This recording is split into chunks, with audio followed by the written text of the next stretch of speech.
Right.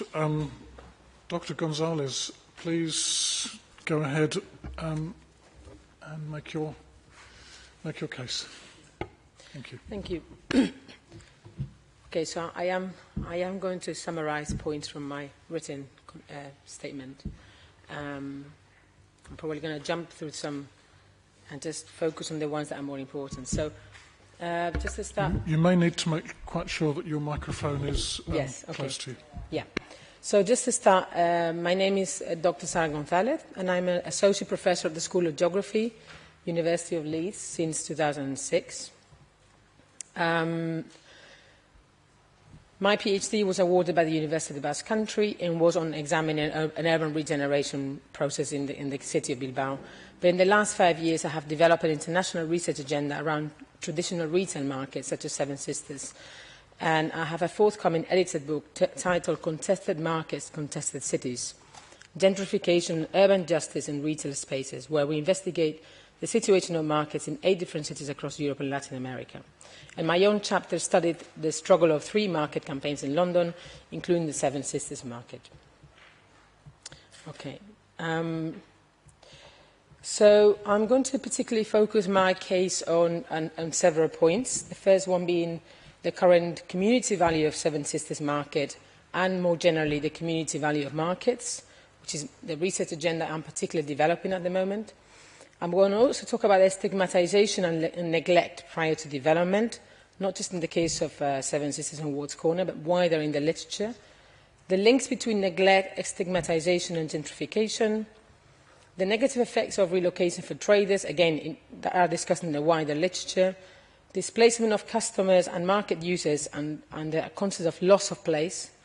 I'm going to also discuss the recently submitted draft deed of variation and the measures there, and the current and future management of the market. So first of all, in terms of the community value of markets, traditional markets are much more than a retail space for buying and selling of goods and services.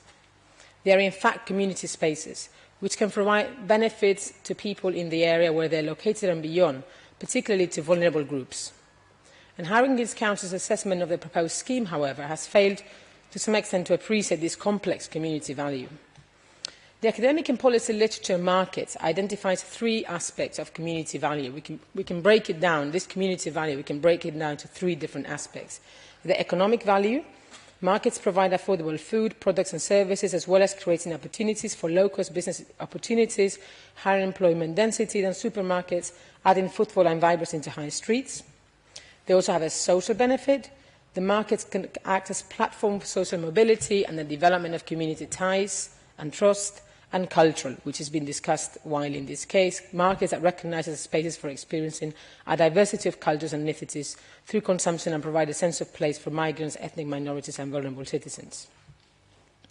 And there are recent policy documents regards to markets in London, which have actually acknowledged all these points. And they're also acknowledging that a lot of these markets are under threat as well. All these benefits that I have just described crystallise in Seven Sisters Market as it is. Seven Sisters Market acts as a community hub, preserves Latin American heritage and culture, and supports children and vulnerable residents in London. This is clearly evident in the market traders' statement of case. This social and cultural value of the market has actually been recognised by the Council when it designated the market as an asset of community value in May 2014. There are numerous examples of this community value in the evidence that the traders have submitted, and which is also very clear in the evidence by Dr. Roman Velázquez and Mufam Taylor's statements. But the economic value of the market is worth restating because it's much wider than what we've been hearing this morning. This morning we've been concentrating very much on rents and costs, and I want to put forward an idea here that the economic value is wider than this. We've been looking at the economics in a very narrow way so far. So, for example, the market acts as a stepping board for the social mobility of migrants. Several traders' witness accounts report how they have moved from cleaning jobs to managing their own businesses, empowering them and giving them independence. The market supports family economies. Several traders run their units with other family members. It promotes a circular economy, is what's called a circular economy. The market promotes a circular economy as the economic benefits are likely to stay in the local area rather than being siphoned off to international shareholders with no connection to the area. and international remittances as well. Many of the traders support members of their family abroad through the income they generate in their market businesses. It's an advice centre for migrants. The market acts as an information hub for new migrants, which improves their chances of integrating in the economy and finding jobs. So these are therefore many important economic benefits that go beyond the discussions that we've been having this morning around footfall or income or rents. However, this community value that Seven Sisters Market currently delivers can be put at risk in various ways. In the first instance, this is because this community value remains undervalued and invisible due to the unrefined methodologies used by public authorities and developers to evaluate existing community resources. For example, this narrow consumption of the market as a mere commercial entity was evident in Mr. Saunders' account of who considers the market to be underperforming and undervalued. However, if he was to broaden his definition, he would be able to capture the much wider economic, social and cultural benefits of the market and hence assess much more comprehensively the impact of the order scheme. The undervaluing of existing community initiatives in deprived communities is a point clearly explained by Mufamwid Taylor's expert witness account as well that will be heard in the next few days. As a result of this narrow economistic approach that developer-led urban regeneration tends to take, the community value of markets is at risk in processes of redevelopment. At the moment, the order scheme includes a repurposing of the new market, as I will be shown from also the academic literature, simply providing a new building, even with economic support measures, does not guarantee the reproduction of these very important social, economic, wider economic and cultural benefits of the original market. Okay, so that was my first point about community value. The next point, it's about the stigmatization and neglect that can occur in markets prior to development. The state of reason by the Council justifies the need for regeneration because the area is unattractive and unsafe, with comparatively high rates of crime. But I find it surprising how little examination this reason to justify the proposed scheme is given. To assess whether indeed the proposed scheme would bring social, economic and environmental benefits, it is crucial to scrutinise the link between the decline of an area and also its regeneration. There is a lot of evidence in academic literature and from my own research that prior to processes of regeneration, markets and entire urban areas and neighbourhoods are neglected, which often leads to their stigmatisation, a spiral of disinvestment and further neglect. Private developers, landlords and public authorities then present redevelopment as the only solution to this neglect and decline. And I've got some examples here from my own research, which I probably don't have time to go into, where this stigmatisation has happened. But to focus on the case of London, several markets are suffering or have suffered similar processes of neglect and stigmatisation. For example, Queen's Market in Newham, similarly to Seven Sisters, was also threatened with demolition and relocation by a development led by the private developer St Moden, in partnership with Newham Council. And a researcher that looked into the detail of the process, Dines, reports how in the face of this development, quote, the Council sought to delegitimise the market by presenting it as an unsafe and dirty place where prostitution and petty crime took place unabated. To contest this demolition, a strong campaign was formed, Friends of Queen's Market, who challenged the Council's views. This campaign acknowledged that the market in its present state was run down, although it was argued that this was mainly due to years of Council neglect and ineffective renovation in the past. However, Dines continues, campaigners were particularly angry about what they say was a misrepresentation on the part of the Council and the developers of what was an extremely popular and vibrant market. And I can't fail to notice the similarities between this case of Queen's Market and what we've been hearing here, the case of Seven Sisters. There is a link between neglect, stigmatisation and the process of gentrification, which sometimes can be seen as contradictory, but actually are linked, and this has been proved in the literature. Neglect and related stigmatisation of markets and more generally urban areas and neighbourhoods has been linked by academic researchers to processes of redevelopment and gentrification. Gentrification, which perhaps is worth defining, taken from an author called Clark, is a process involving a change in the population of land users such that the new users are of higher socioeconomic status than the previous users.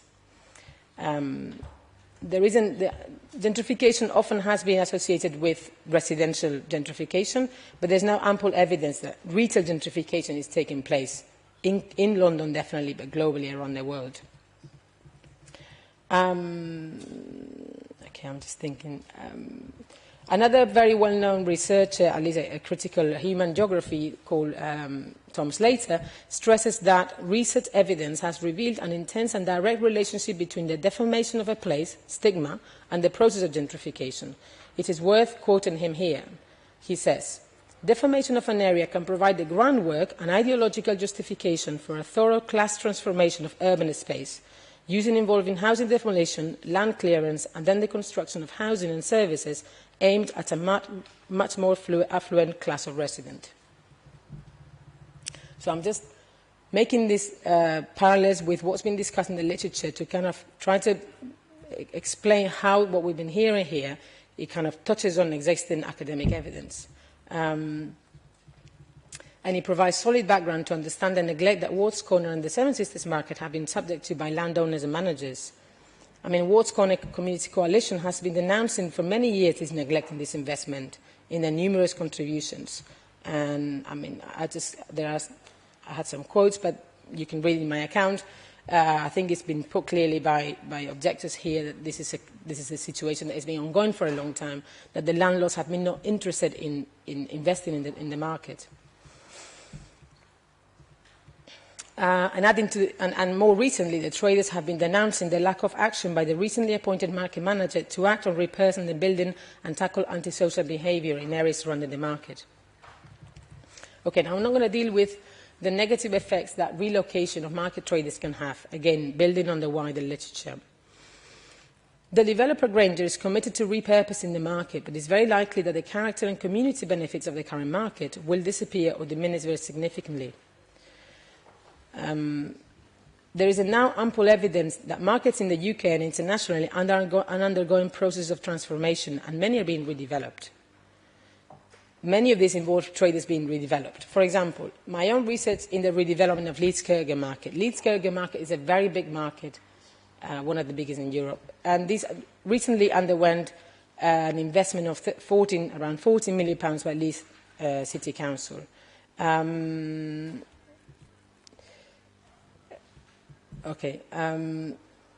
What we know here is that even before the redevelopment took place, many long traders have been leaving the market as a result of mismanagement, lack of trust and uncertainties in the redevelopment process.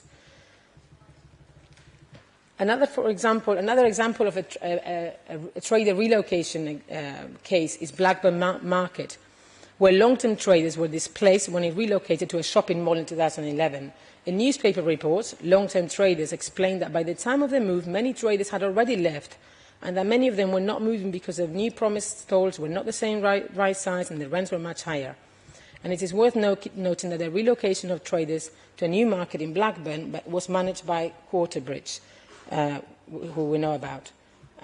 Sheffield Moor Market is a further example of a market that was relocated into a new privately managed shopping area in 2013. It has lost customers, and the council who owns the market has had to extend the initial rent period. So they were given a rent reduction, and this has had to be extended because it wasn't enough. The new market has not been the success that the council had predicted. In Leeds Kurgan Market, we've had a similar situation. Several issues have proved to be a problem here, even if the relocation was within the market itself. So this is to understand how delicate these relocation processes are. In Kurgan Market, people were moved from one area of the market to another. And all traders were given a 20% discount in their rents for a year at least through the redevelopment project, but this rent reduction has continued after all the development work and relocations have finished. So even after everyone moved to the new area, they've had to carry on this rent reduction. And the traders that had to be temporarily relocated, they had rent-free period in their decanted area. And despite all of this financial assistance by the council, the traders have experienced a reduction in the footfall and are struggling to survive, according to an ITV report of 19th of April 2016, which is available online. A further negative impact of the redevelopment in Kurgan Market was the closure of the car park next to the market. This has caused a major issue for traders that use the car park to park their cars there, and for customers who now have to walk a lot further to reach the market. This has been a very big issue for traders in Kurgan Market. So this review of markets has shown that there are many, many problems that had taken that can take place, and that market traders can actually start to leave and be displaced even before a redevelopment takes place. So we have to look into a long-term situation. And we've seen this with the situation of Seven Sisters, where traders already left. For example, in 2008, another trader left because of a situation of uncertainty, and many traders are now looking into moving away or finding other alternative places. And as we know, there are other reasons why people are now experiencing uncertainty and thinking about moving away or being displaced is because these escalated bills that we've heard about. So in conclusion, this evidence sheds light into the potential future of the proposed new Seven Sisters market and poses questions over the Council's statement of reasons that the new market will be viable in the long term and that the packet of measures in the DDV will help to ensure this future of the market. We've seen that even with financial help, this doesn't always work out. I wanted to quickly address the draft deed of variation, which was submitted only recently. And one of my questions was about the variation in rents, which I've already asked Saunders, the fact that some of the trades will be on a lot lower rents than the average that he's produced. But I wanted to expand a little bit on the situation of when the controlled rent period will finish. And this has been discussed a little bit already this morning. But I am still concerned that the long-term sustainability of market is not guaranteed by the new draft deed of variation. Because at the end of this control rent period, rent should be consistent with rents being paid for units of a similar size and nature in the vicinity of the site. So this is, I'm quoting from the draft deed of variation. And the market manager will let the units in accordance to a strategy that focuses on local independent trading. And this, for me, these statements are still too vague. They are worrying and do not guarantee the sustainability of the current traders. The area, as we've been told by Granger, will be very appealing for international chains like Pizza Hut or Nando's or whatever, and we expect the rents to go up. So in terms of charging the rents from the area, those rents will probably go up.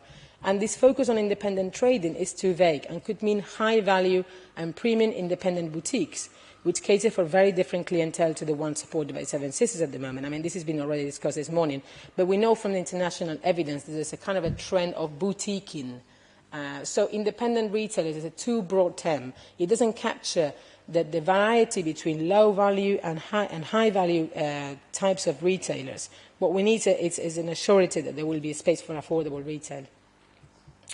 And this is again not addressed, I think, still in the equality impact assessment, because the equality impact assessment considers that any remaining negative impacts will disappear if the traders, if the equality impact assessment considers the residual effect not to be significant if a majority of the stalls continue to operate following the CPO and the commencement of development. But we don't really know for how long the equality impact assessment is interested in. So, they could, the current traders, if they manage to move to the temporary and then the new market, but then disappear straight afterwards, the equality impact assessment does not seem to consider this. The quality impact assessment does not consider the impact of relocation and potential displacement of many of the family-run businesses in the market. This has been considered for the local businesses outside the market, but not for the market traders' businesses. And as we know from the expert witness statements, many of the units are run by families. So this seems to be missing from the quality impact assessment. Okay, so I'm just rushing on a little bit. One of the issues that hasn't seemed to have been discussed so far as I can see, is the displacement of customers and users and the loss of place when this market moves on. And there is a lot of evidence in the academic literature around this idea. When places get gentrified, neighbourhood areas, particularly their retail, the people that long-term users of these retail spaces feel alienated because of the new spaces, the new gentrified spaces, lack of character, and these people feel a loss of place. And so this hasn't really been considered at all. I don't think so. And the quality impact assessment still doesn't really address the issue of how market users, who tend to be from a vulnerable and ethnic minorities, how they're going to also be displaced. Okay, so I'm moving to my last point, I think, which is the current and future management of the market. So all of these points that I have mentioned are aggravated by a further circumstance that I think must be reviewed in the light of this proposed scheme, the current and future management of the market. At the moment, a large number of traders believe that the current management of the market is poor and has contributed to the neglect of the property. As a result, these traders have lost confidence in the current manager, and I attached to my proof a photograph which shows traders with kind of posters saying, we have lost trust in our manager. Under these conditions, I find it very unlikely that a smooth relocation process can actually be negotiated. This will be very, very stressful moments, and if the traders already don't have trust in the management, I don't see how that is going to change. It will get even more difficult. We have a situation where Seven Sisters Market is, as we know, owned by Transfer for London, and as has been discussed already, in 2012, Haringey Council entered into an agreement with Quarterbridge to work with existing traders as the facilitator. As already been discussed as well, we know that Quarterbridge is related to Market Asset Management, who is the current management of the market. And anyway, to summarise, Mr. Jonathan Owen, who is the current management of the market, is director of all three: Quarterbridge, MAM and Mademoiselle, according to Companies House. So there's definitely a link there. Hence, Mr. Jonathan Owen currently manages Seven Sisters Market, as well as being in partnership with the councillor, being the facilitator. The situation has led market traders to believe that Mr. Jonathan Owen has a vested interest in ensuring the success of a CPO application in line with the interests of the developer Granger, rather than supporting the current traders with proper management with proper management of the existing market. These concerns have become very evident, for example, in the minutes of the steering group that was set up by Granger. In fact, the first ever meeting that this steering group had was one where traders presented a letter saying that before they went on to discuss any issues to do with their relocation, they wanted to discuss the current problems they had in the market. In particular, traders have raised concerns with the management and unlocked this with police, TfL, MP David Lammy and local councillors. They have concerns regarding health and safety. They have some of this.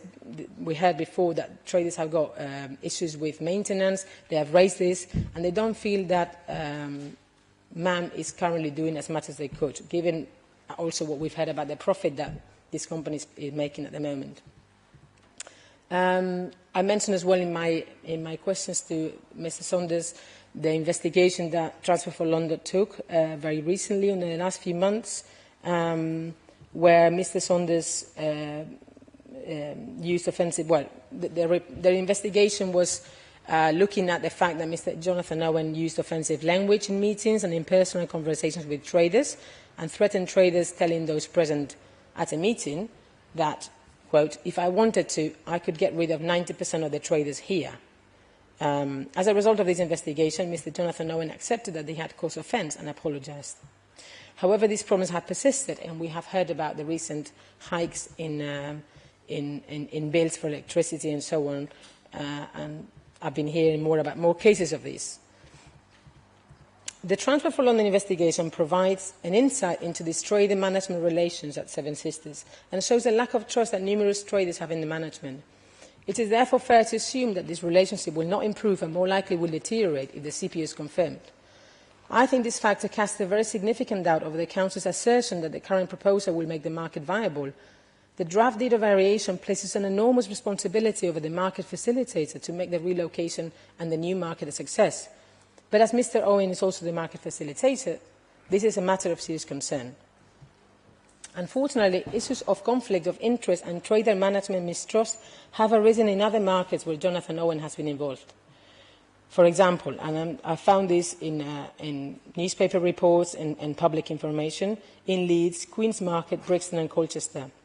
Friends of Queen's Market, when concerned, that Jonathan Owen had been brought into their market while negotiations took place between the council and the developers in Mowden. I mentioned this before, this market was going to be also demolished. And it seems, according to Friends of Queen's Market, that Jonathan Owen had been brought to convince the market traders to capitulate to their will. Apparently, he is currently engaged in a little divide and rule. Councillor Ben Lockett from Colchester, in his own public blog, says, "What worries me is that Colchester has appointed a company to undertake a consultation on our market, on our street traders, which also has a track record in managing markets." And this exact concern was also raised by Friends of Leeds Kurgan Market in their blog. So the idea of the conflict of interest was being raised already in 2 other occasions. More recently, according to the BBC, traders in Brixton Market expressed difficulties with Jonathan Owen's company Quarterbridge over the redevelopment of their market. And I quote, Stuart Holwood from the Brixton Market Traders Federation said relations between the council and stallholders started off well, but soured when retail consultants Quarterbridge drew up plans for the market. Finally, having studied some of the reports by Quarterbridge where they have advised local authorities over redevelopment and management of markets, I have seen very little evidence that his company values the community aspects of markets, which is so crucial in the case of Seven Sisters. This was evident in a statement that he made in front of an MP scrutiny inquiry. So he was being a witness in a DCLG 2009 inquiry into markets. And he was asked by an MP, are you saying that the private operators focus more on short-term financial gain than on the wider community benefits of markets? And Mr. Owen replied, I would say that is almost inevitable, yes. The first priority of any private market operator is to secure a reasonable return to enable him to pay the rent or the partnership fee or whatever the local authority. The second tranche of his income he would be prepared to share with the local authority. The issues of social provision, of having relatively low rent for the stall in order to attract more traders, are of less importance to him than the actual cash flow. So that was his view in a public inquiry. And I'm just going to end here. I wanted to end with a quote from Friends of Queen's Market. This is a long-standing campaign in London for more than 10 years. And in a quote about their own market, I think they perfectly summarised the situation that we're looking at now. They said, like a coral reef, this multi-layered and multifaceted community is a fragile form, easily destroyed, yet nearly impossible to replicate. I think this very much describes the situation with Seven Sisters Market. And as I finish there. Thank you. Sorry, applause is not encouraged in a public inquiry. But thank you very much, Dr. Gonzalez. Mr. Bias, do you wish to cross-examine? Yes, thank you, sir. Good afternoon, Dr. Gonzalez. I want to refer to some documents when I'm asking some questions. I heard you refer to the draft data variation that I think you've got on your computer. I'm right that you've got that. The other documents, for the benefit of others, and Dr. Gonzalez, I have hard copies here if that would be easier. I can give you those hard copies. But what they are is the Statement of Reasons, which is CD 63, the 2015 and 2017 Equality Impact Assessments, which are CD 51 and CD 54, and Mr. Saunders's proof and appendices. Dr. Gonzalez, would it assist you to have the hard copies, which we have here? They're the clean library copies, so to speak. Yeah? Thank you. They're going to be brought to you.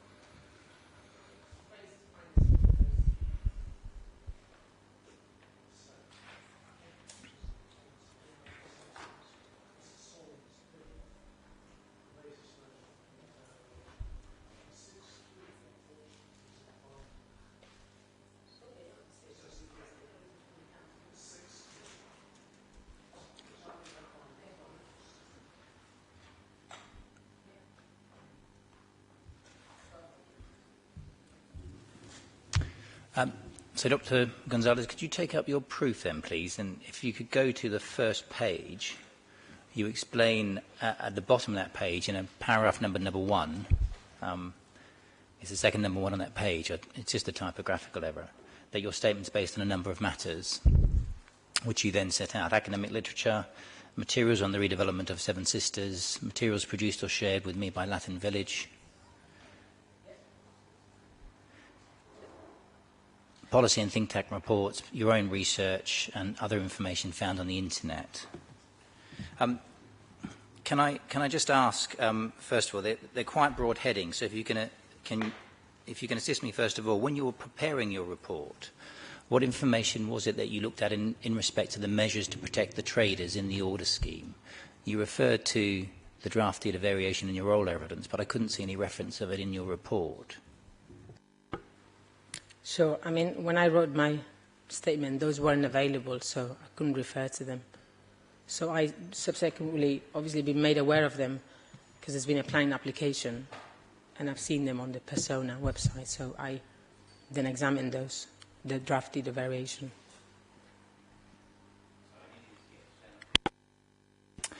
So to be clear, you weren't aware that there was a consultation on the draft deed of variation between the 26th of May and the 9th of June, is that right? I was aware. I didn't understand exactly what it was at the time. I believe it was shared by somebody. I didn't look at it at the time. I didn't understand at the time what it was. No, I understand. I just wanted to make sure that I was understanding correctly that the draft deed of variation is something that's come to your attention since you finished your report. What were the dates of the consultation again, Mr. Bias? The 26th of May to the 9th of June, sir.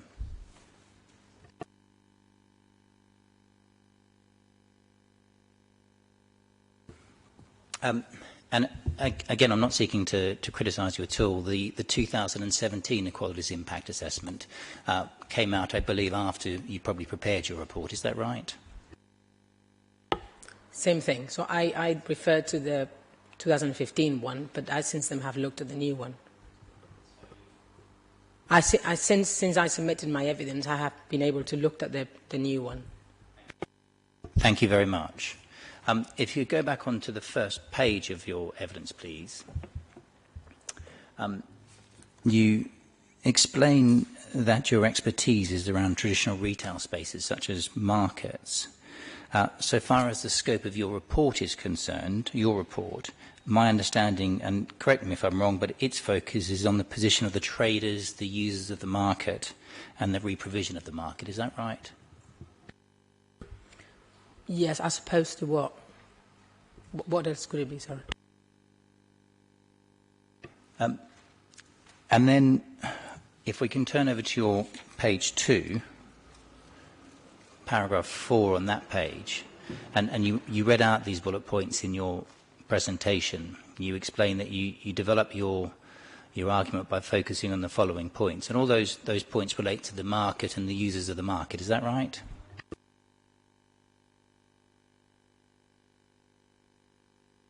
Yes, but I would like to know what else could they refer to. I'm not sure. I'm not sure what you asked. Dr. Gonzalez, I'm not seeking to make any criticism. I'm just trying to make sure I understand exactly where your report goes to, because the inspector is going to be concerned with wider public interest matters beyond the market. So I just need to understand what the scope of your report is. And from what I understand, in particular from your paragraph 4, is that the scope of your report is focused, understandably given your expertise, on the market and the users of the market. Yes, the market, the traders, the redevelopment of markets, the potential gentrification of markets, yes. Thank you. Between us, we'll get these microphones worked out and our timing sorted in a moment. Now, in a couple of places in your proof, so paragraph 5, first of all, you state on page 2, you state in the last sentence, the Haringey's Council's assessment of the proposed scheme has failed to appreciate this complex community value that you set out.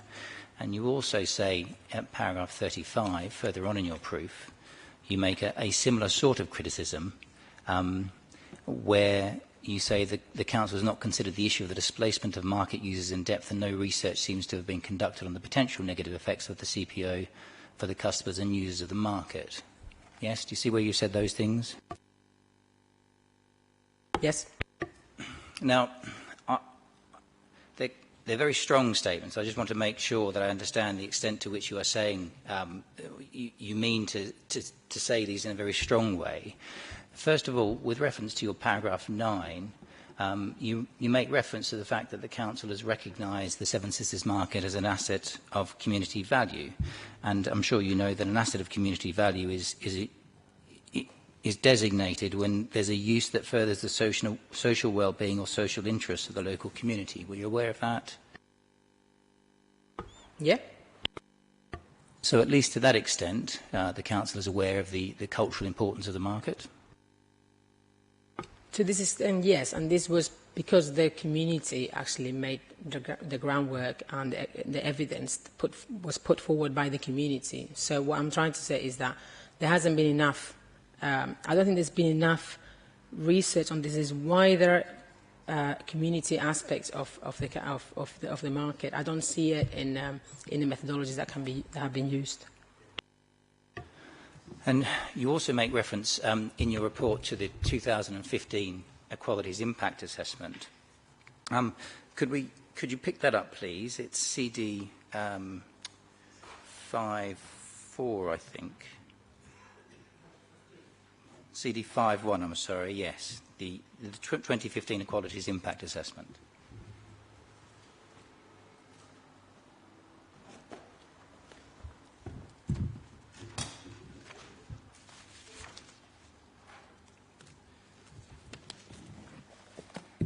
And then if you could go to paragraph 4.11.3, please.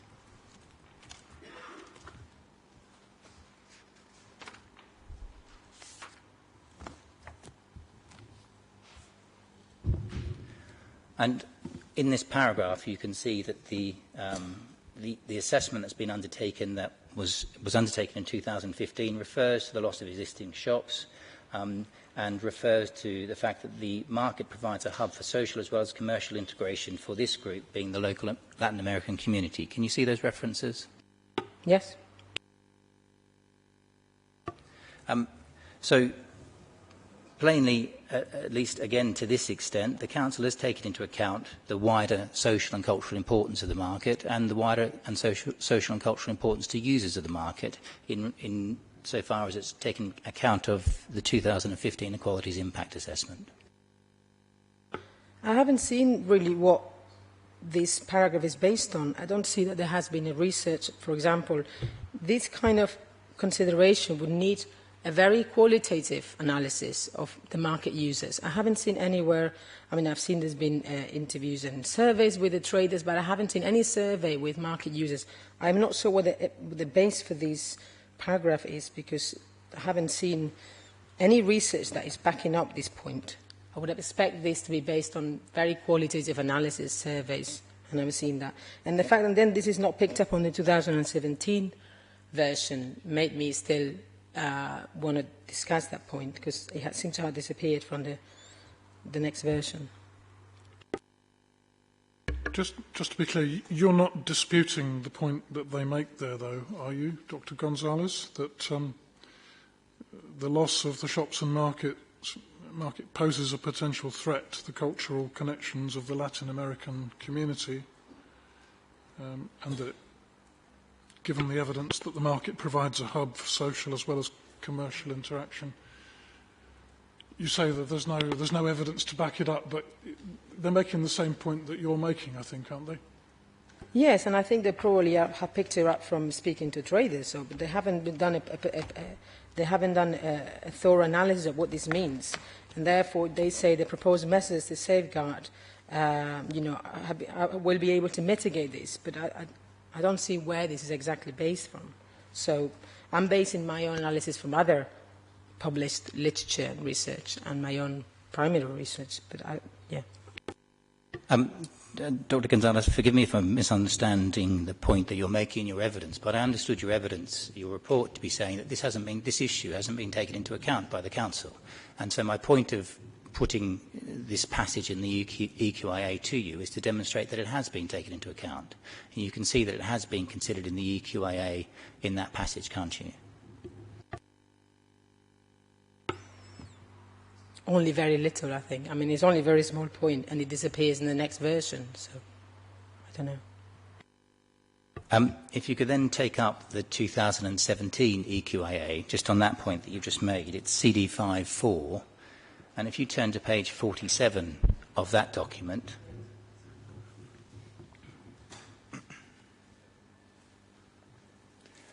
there is on that page a section 7.7. That section 7.7 is entitled Community Cohesion and Relations Between Groups. And then we see at 7.7.3 the same point. Evidence suggests that the market provides a hub for social as well as commercial interaction. It's the same point, isn't it, that's made in the 2017 EQIA as we saw in the 2015 EQIA.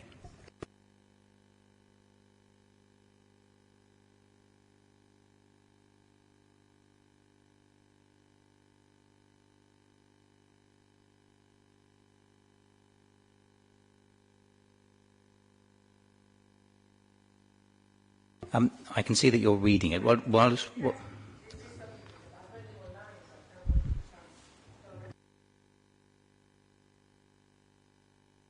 Dr. Gonzalez, while you're there and while you're reading it, can I ask that you read all the way to the end of 7.7.8?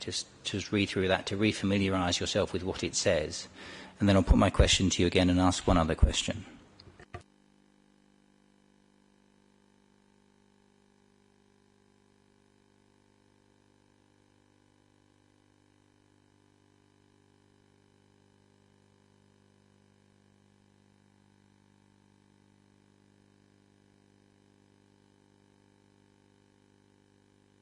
Yes, I can see that is a particular 777 discusses there are some potential residual effects, and this will be mitigated by the draft Section 106 agreement. But, you know, if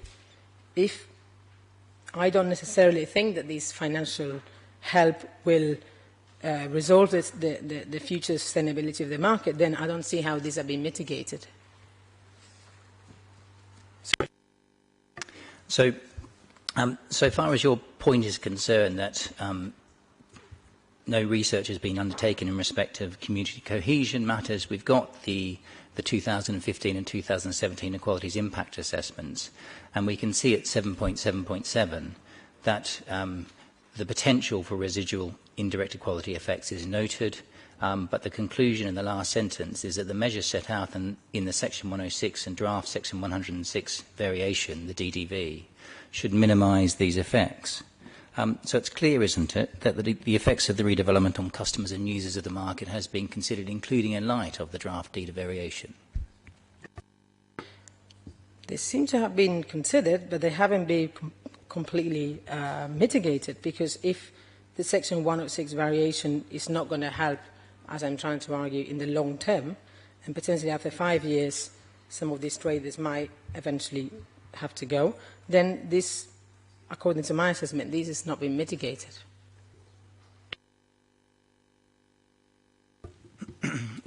Dr. Gonzalez, just going on to a new topic, I just would like to make a factual correction if I can, or see if we can agree a factual correction. In your paragraph 10, you make reference to the council. You say that the market is not only a community hub for people, but it brings together a wider community. Hence, it is truly a destination which contradicts the council's views that the area has a poor sense of destination. And I just want to track through with you quickly, if I may, where that quote comes from, to see if you stick with that statement. So if you could take up the statement of reasons, please. It's that big document, the big lever arch in front of you, or the statement of reasons, and go to that paragraph, 8.59, that you refer to.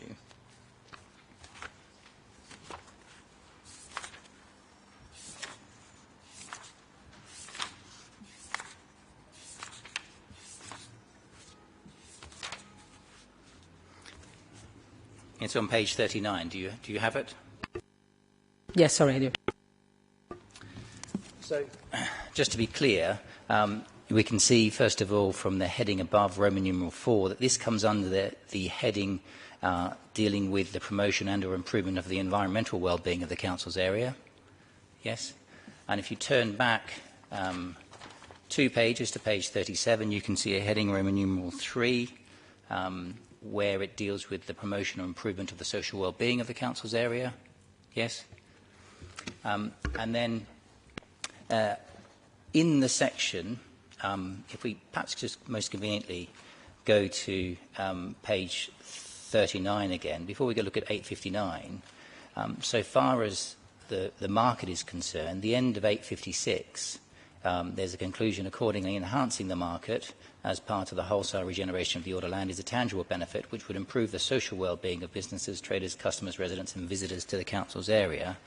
So we see that the council has dealt with the market in this section 3 principally. Can you see that? No, I got lost now. I'm looking at 856. Is that what you said? Yeah, the last sentence of 856 you're being taken to there. Okay, yeah. Enhancing the market is a tangible benefit. That's the point that's being made there. And then if we go to 859, the passage you refer to, looking at the paragraph in full, historically there's been underinvestment in the building stock along the high road. In addition, the order land is presently located in a poor quality environment with a lack of quality public spaces and a poor sense of destination. That's the passage you're quoting, isn't it? And then it goes on to talk about the public realm in front of the order land becoming tired and a number of vacant units front onto the main space. So the destination point is not about the market, is it? It's about the wider area. It's about the external appearance, the environmental matters to do with the area as opposed to the market. Can you see that? So you're saying it doesn't include the market, or it does?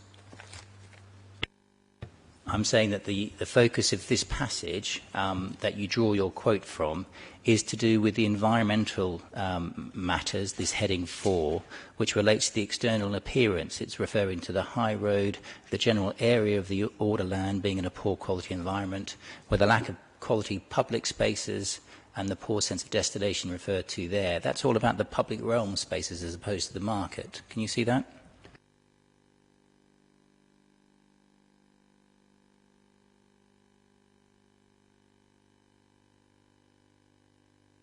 No, it says the order land is presently located, so it includes the market as well, I would have thought. Sorry, I'm not. Also, I guess poor quality and poor sense of destination mean different things for different people, so I don't know, I'm not seeing that this isn't applied to the market. I mean, I think generally the council is generally portraying the market as an undervalued, poor sense of I think it corresponds to other ways in which the council is characterising the market. So, sorry, I don't know. Dr. Gonzalez, no other questions about it. You can put that document away. If I could go on to a new point, please, and if you could go back to your proof and go to paragraph 19.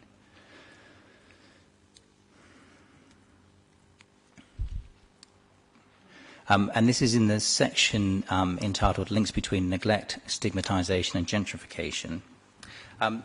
You cite here in your paragraph 19 the concerns of the Ward's Corner Community Coalition that TfL has allowed the properties it owns on the order site to remain under-occupied and they've fallen into neglect.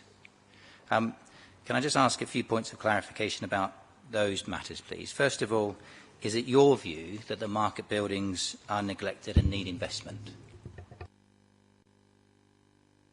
I'm not an expert on construction. I've read the market traders, expert witnesses, and many of what called WCCC's statements, and everyone would like some more investment in the market. So I would go with that. Yeah, they would welcome more investment because they feel it's neglected. To be clear, I appreciate you've not performed yourself any analysis of the extent of any neglect or investment, but this is within a section about neglect and leaving vacant spaces. So just as a starting point, my understanding is that your view is that the market buildings are neglected and need investment. The extent of that is not something you've looked at. Is that right?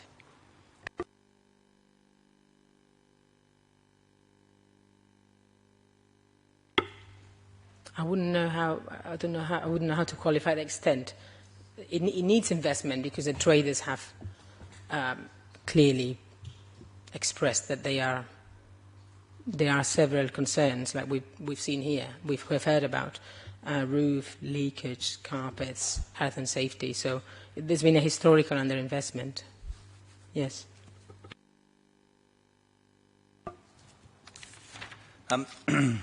And you refer as well, I believe in this section, to other markets or later on, at Newham Queen's Market and Leeds Kirkgate Market.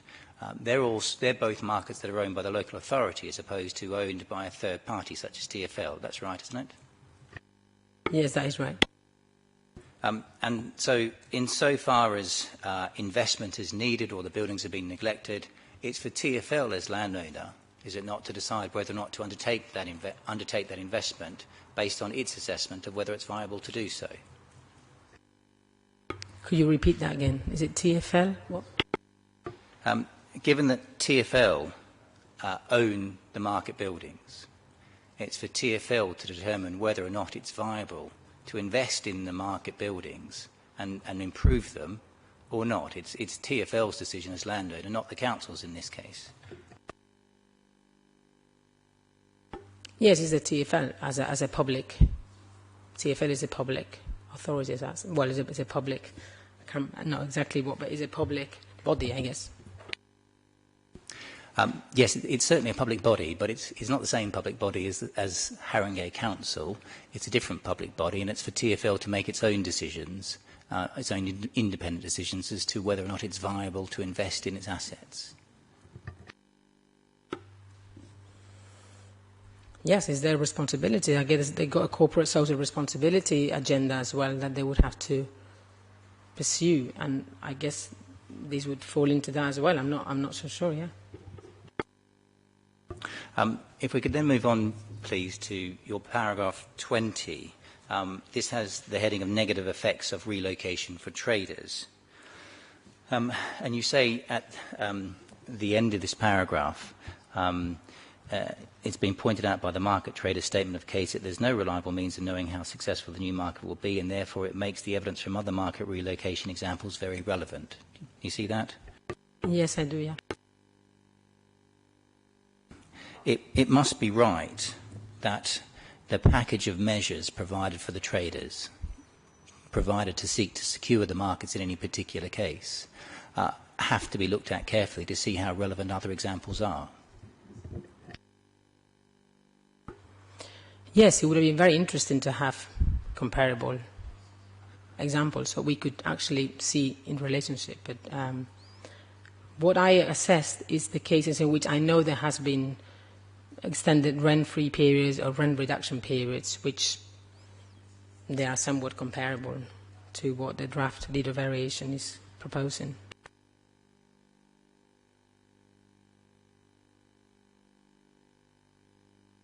Dr. Gonzalez, when I asked you the question a moment ago, you said, yes, it would be very interesting to have these examples.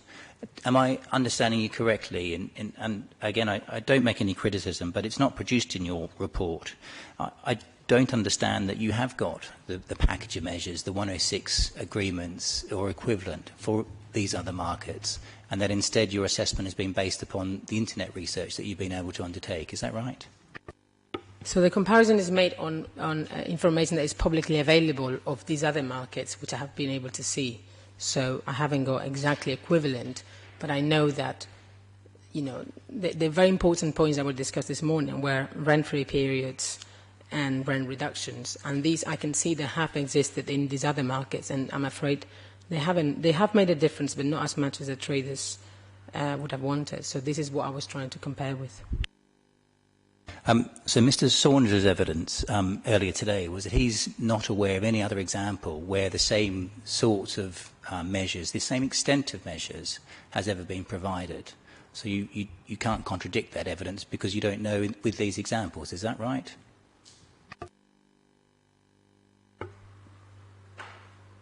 All schemes will be very, very different. I guess markets are very complex and vary across internationally. It'd be very difficult to, for him to say, he has said that these are very favorable comparing to others. So he doesn't know of others, but that's because others might not be available that are exactly the same. I'm just comparing to others that are which I know there has been rent reductions and rent-free periods. Well, I'll ask you some questions about the particular markets that you refer to in a moment, but given the answers you've just provided, it must be right that you can't say that any of these markets provided exactly the same or even broadly similar package of measures as what's being offered here, because you just don't know, which is, Dr. Gonzalez, no criticism, but that's what I understand your answers to suggest. I don't know. I don't think it will be possible to find exactly similar ones, because all schemes are so different and all markets are so different.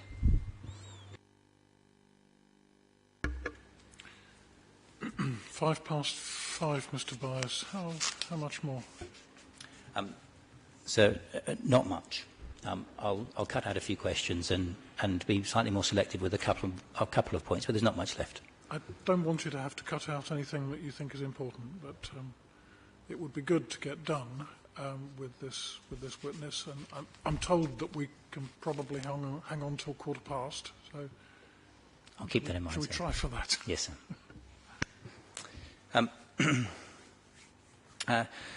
Dr. Gonzalez, just then picking up on a few examples, you refer in your paragraph 23 to the Leeds Kirkgate market, and you say in your last sentence, as the planned redeveloped market envisions less stalls than the number of existing market traders, managers didn't make any efforts to retain long-term traders.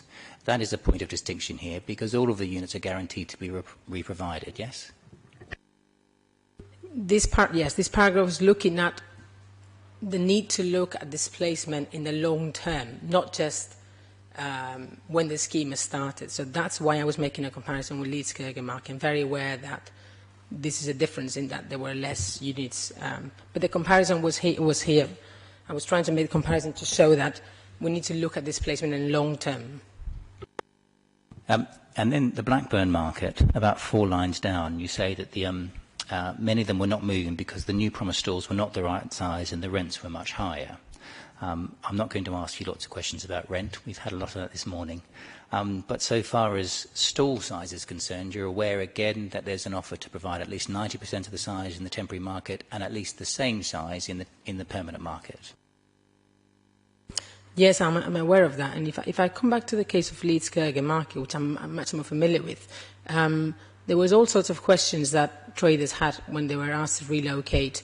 And even though size might be similar, it was the position within the new market that was causing a lot of trouble, where next to which other stores that would be located. So there were lots and lots of problems which were not just about rent and were not just about financial assistance that were causing many problems, which we haven't discussed here yet.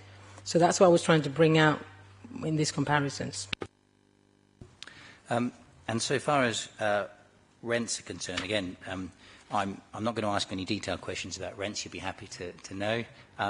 My understanding is that you haven't sought to analyse the detail in respect of rents like Mr. Saunders has, and you don't provide any evidence that the rents that are provided in the deed of variation aren't going to be affordable. You haven't done that work, which is outside of what you've done. Sorry, I haven't done the work to prove that the rents won't be affordable. Is that what you're saying? Yes, you've provided no evidence in your report to suggest that the market traders here can't afford the kinds of rents that Mr. Saunders is talking about, or which we see in the comparable markets that Mr. Saunders referred to. You haven't done that analysis. For Seven Sisters Market, no, because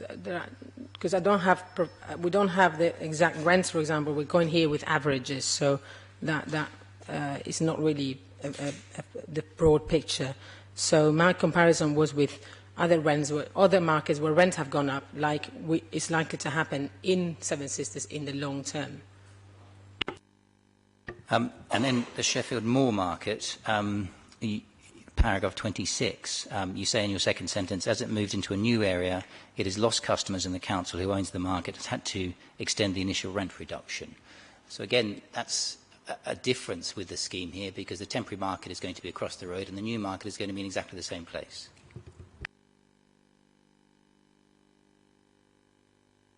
That is a difference, yeah.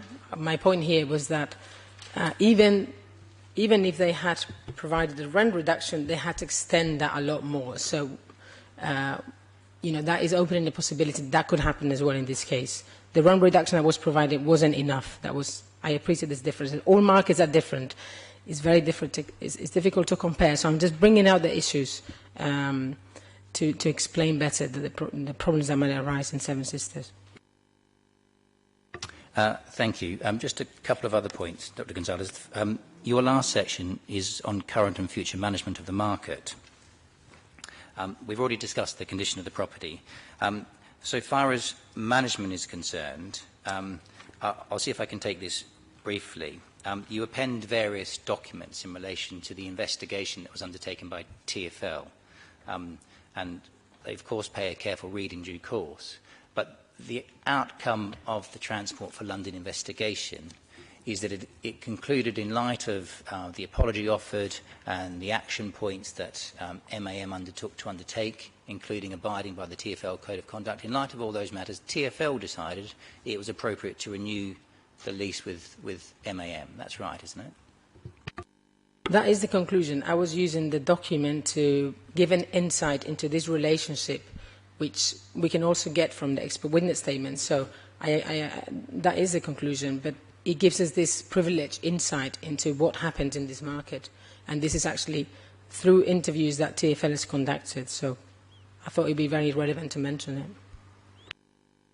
it. And then, very nearly there, I think when you were referring to the deed of variation in your presentation when you started, you made reference to the protections that were available to market traders. I think I heard you right in referring to a clause that relates to retail units on page 14, section 4.1. Is that where you are reading from? Which page again, sorry? Which page? I'm sorry, I have the track change version, so the page numbers might be slightly different. I have at page 14, it's Schedule 3, Clause 4. Is that the passage you are reading from?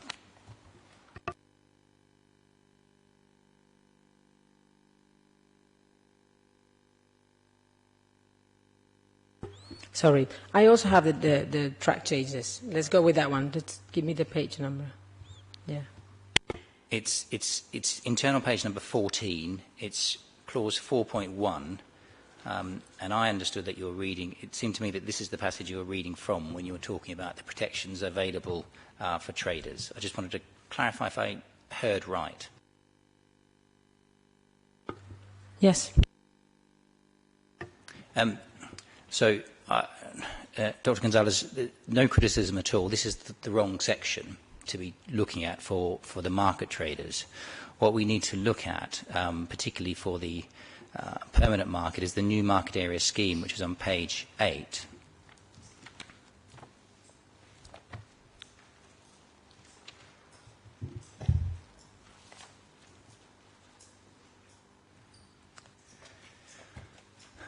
And between the new market area scheme and the provisions relating to the market facilitator, the deed of variation provides a number of measures that are designed to promote various matters, including independent traders, non-English speaking traders, matters such as that. All those measures which will be binding upon the developer and which will have to be complied with going forward with the order scheme. Do you see that? To be honest, I couldn't see because I couldn't see the page numbers. If you give me the page number again, because I had it in a different view. Of course. So what you need to look at when it comes to, this is the last point, sir, when it comes to the new market area, is first of all the definition for new market area scheme, which is on page 8.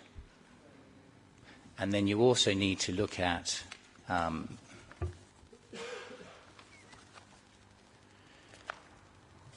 Schedule 3, Clause 2, which provides the obligations for the market facilitator.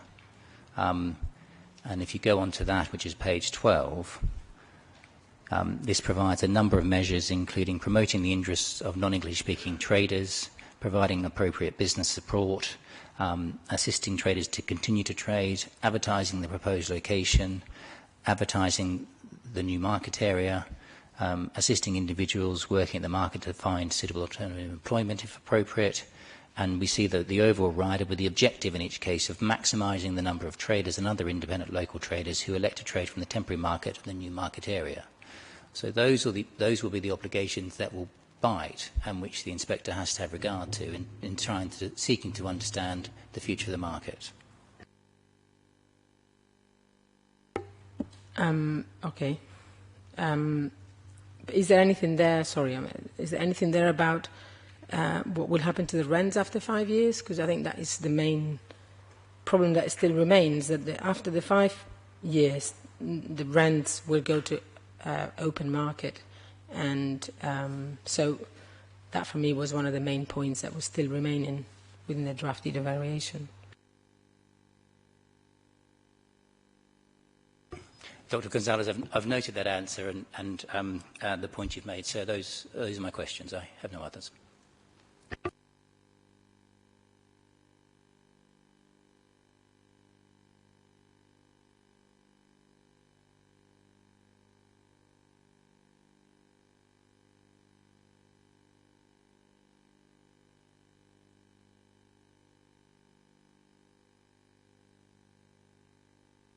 Sorry, just one question. In your final paragraph, 49,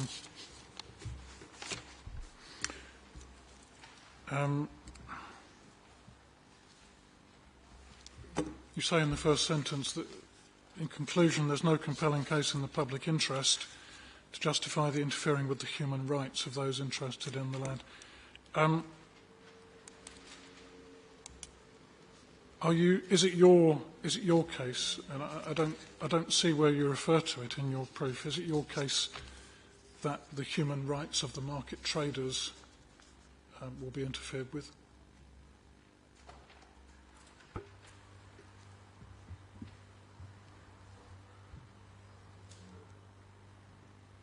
I was mainly going with the reasons presented by the market traders who have made this point and who are much more qualified than me to make this point. So they are making this point that it would interfere with their human rights, and that is one of the points which needs to be looked at when a CPO is agreed. So I see. Yeah. Okay. So your point is predicated on the evidence that's going to be presented by others on that point about human rights. Okay, that's fine. Thank you very much for your evidence, Dr. Gonzalez, and I wish you a good trip home. Right, thank you everyone. That brings us to the conclusion of the day.